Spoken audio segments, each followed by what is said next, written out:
Estrategias de manipulación de masas.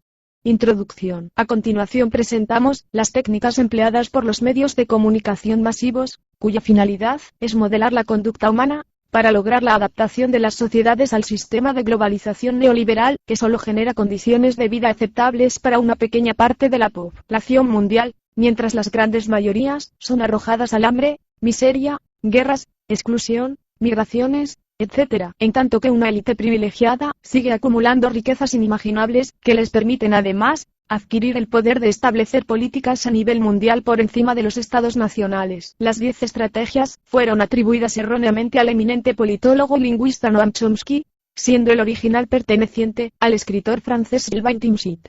Les presentamos esta versión adaptada por el canal, sin modificar los ítems o el espíritu de la versión original. Asimismo se ejemplifica cómo estas estrategias se aplicaron en la Argentina. De las estrategias descritas, observamos que la segunda, la tercera, la cuarta, la séptima y la décima, son llevadas a cabo directamente por los factores económicos monopólicos, sectores de la administración de justicia, y los gobiernos comprometidos con el sistema global, así como sus científicos, sean estos conscientes o no de su participación en el proceso de manipulación. Por lo tanto, dado que la participación de los medios representa solo el aspecto propagandístico y la influencia mediática entre las técnicas de manipulación, y que ellos actúan de manera coordinada con los factores de poder político, judicial y económico, convenimos en cambiar la denominación original referente a la manipulación mediática como manipulación de masas, agregando además una nueva que se ha implementado en los últimos años, las fake news o noticias falsas. 1. La estrategia de la distracción consiste en desviar la atención del público de los problemas importantes y de los cambios decididos por las élites políticas y económicas, mediante la técnica del diluvio o inundación de continuas distracciones y de informaciones banales e insignificantes. Se impide, de esta manera, que la población tenga conocimiento de las causas de sus problemas socioeconómicos y de sus derechos ciudadanos. En Argentina, reiteradas visualizaciones de un hecho delictivo, que se repiten como monotema durante todo el día, siendo la inseguridad un tema imposible de resolver o aún atenuar en el corto plazo, o generar debates televisivos acerca de peleas entre integrantes de la farándula artística, son o algunos ejemplos de esta estrategia de manipulación. 2. Estrategia del problema reacción-solución. Se crea un problema, una situación prevista para causar cierta reacción en el público, a fin de que éste sea el demandante de las medidas que se desea hacer aceptar. Por ejemplo, dejar que se desenvuelva o se intensifique la violencia urbana, o organizar atentados sangrientos, a fin de que el público sea el demandante de leyes de seguridad y políticas en perjuicio de la libertad. O también, crear una crisis económica para hacer aceptar como un mal necesario el retroceso de los derechos sociales y el desmantelamiento de los servicios públicos. En Argentina, se produjeron supuestos accidentes trágicos que generaron reacciones de protesta y rechazo por parte de la población, pero nunca fueron investigados como hechos intencionales o atentados. Con respecto a las crisis, la Argentina es un ejemplo mundial en cuanto a las crisis de deuda, hiperinflación, corridas cambiarias y devaluaciones de la moneda, siempre inducidas por los factores de poder económico. 3. La estrategia de la gradualidad. Para hacer que se acepte una medida inaceptable, basta aplicarla gradualmente, a cuentagotas, por años consecutivos. Es de esa manera que condiciones socioeconómicas radicalmente nuevas, neoliberalismo, fueron impuestas durante las décadas de 1980 y 1990, Estado mínimo, privatizaciones, precariedad, flexibilidad, desempleo en masa, salarios insuficientes para una vida digna, tantos cambios que hubieran provocado una revolución si hubiesen sido aplicadas de una sola vez. En Argentina, se aplicó en el cuatrienio neoliberal de Mauricio Macri 2015-2019. Se intentó avanzar sobre una reforma laboral precarizadora, sin resultado por la oposición sindical, y no se llegó a una reforma jubilatoria también por resistencias sociales. No obstante, los ajustes impuestos en la economía según el modelo del FMI, la devaluación de la moneda, y el sobreendeudamiento, lograron producir desempleo, reducción de salarios y jubilaciones, cierre de empresas y estanflación. Todo ello encubierto con el discurso falso de la honestidad y la transparencia. 4. La estrategia de diferir. Otra manera de hacer aceptar una decisión impopular es la de presentarla como dolorosa y necesaria, obteniendo la aceptación pública, en el momento. Para una aplicación futura, es más fácil aceptar un sacrificio futuro que un sacrificio inmediato. Primero, porque el esfuerzo no es empleado inmediatamente.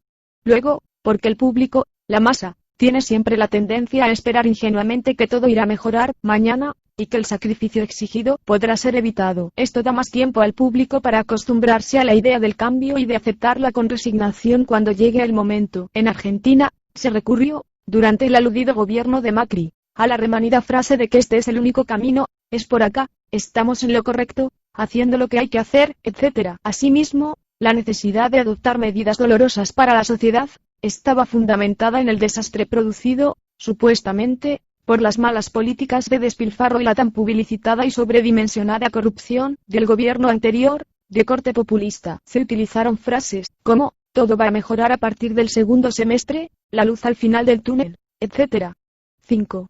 Infantilización de la sociedad. La mayoría de la publicidad dirigida al gran público utiliza discursos, argumentos, personajes y entonación, particularmente infantiles, muchas veces próximos a la debilidad, como si el espectador fuese una criatura de poca edad o un deficiente mental. Cuanto más se intente buscar engañar al espectador, más se tiende a adoptar un tono infantilizante.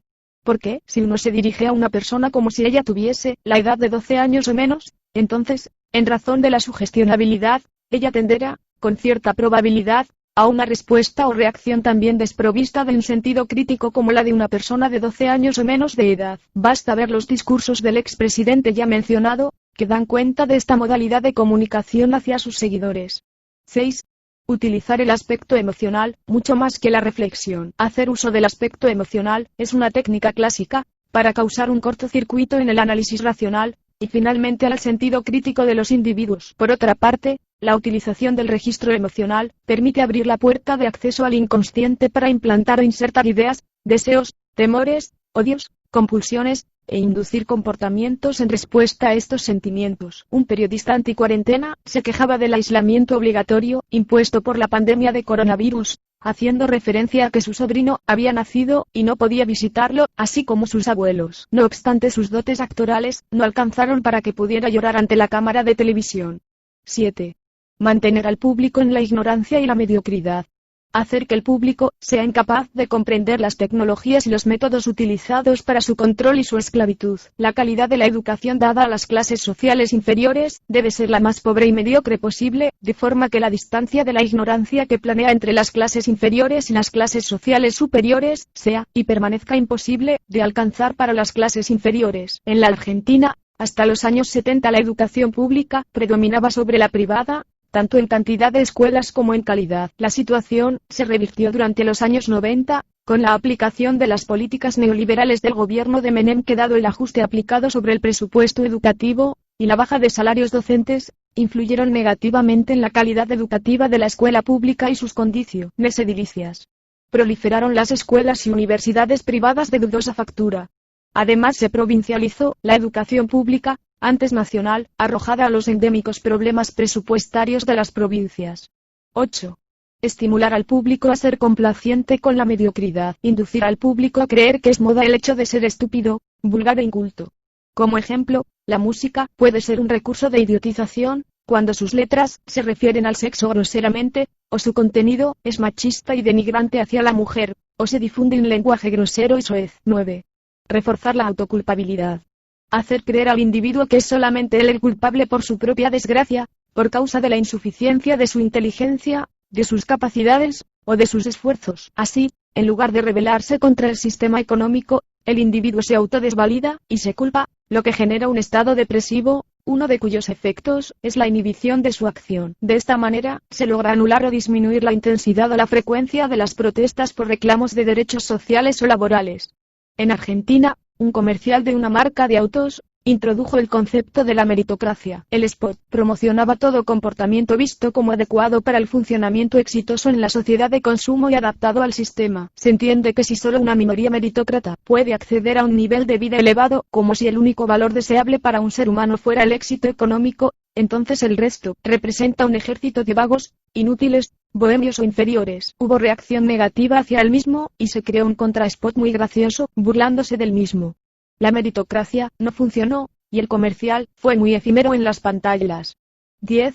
Conocer a los individuos mejor de lo que ellos mismos se conocen. En el transcurso de los últimos 50 años, los avances acelerados de la ciencia han generado una creciente brecha entre los conocimientos del público y aquellos poseídos y utilizados por las élites dominantes. Gracias a la biología, la neurobiología y la psicología aplicada, el sistema ha disfrutado de un conocimiento avanzado del ser humano, tanto de forma física como psicológicamente. El sistema ha conseguido conocer mejor al individuo común de lo que él se conoce a sí mismo. Esto significa que, en la mayoría de los casos, el sistema ejerce un control mayor y un gran poder sobre los individuos, mayor que el de los individuos sobre sí mismos. En Argentina, la proliferación de los trolls y bots se utiliza para influir en las conductas, sobre todo de la clase media que utiliza las redes sociales. Para ello se elaboran los perfiles y se dirigen las comunicaciones hacia las personas que puedan absorber la influencia y conducirla a la toma de decisiones electorales. La inteligencia artificial dirigida al reforzamiento de ideas o al cambio actitudinal fue aplicado en las elecciones presidenciales de 2015 por la empresa Cambridge Analytica, quienes reconocieron, en medio de un escándalo, que habían influido en las elecciones, haciendo una campaña antikirchnerista. La red social Facebook utilizó un test de personalidad para recolectar datos de los usuarios, que luego se vendieron a la empresa mencionada, en clara violación a la privacidad de millones de personas. Así también se utilizó el mismo método para inducir la votación en las elecciones presidenciales de Estados Unidos y en el Brexit del Reino Unido. En esta publicación, agregamos una nueva categoría de estrategias de manipulación que ha aparecido en los últimos años, y que contamina peligrosamente la información a la que acceden millones de personas que confían en su certeza. 11.